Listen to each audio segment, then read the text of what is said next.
And so part of the reason for the 14th Amendment, including birthright citizenship, was to remedy that. Free Black Americans demanded and said, look, we were born here, we're just as entitled to citizenship as white folks.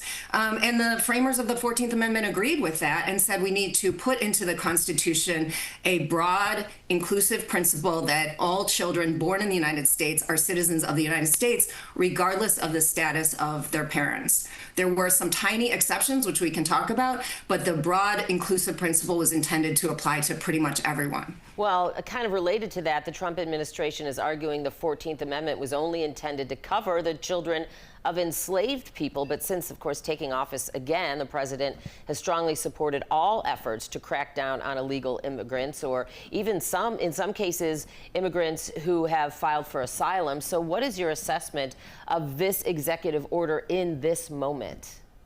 When President Trump says that the amendment was only intended to apply to, quote unquote, the babies of slaves, he's absolutely incorrect about that. At the time that the amendment was framed, immigration was a huge issue. There were tons and tons of immigrants coming to the United States at that point, and Congress actually discussed in that moment, well, is this going to apply to all the children of immigrants? They even talked about whether it would apply to the children of Chinese immigrants who faced an enormous amount of racism at that time. And Congress, the members of Congress who supported the amendment, said, yes, this applies to all children of immigrants, regardless of the status of their parents.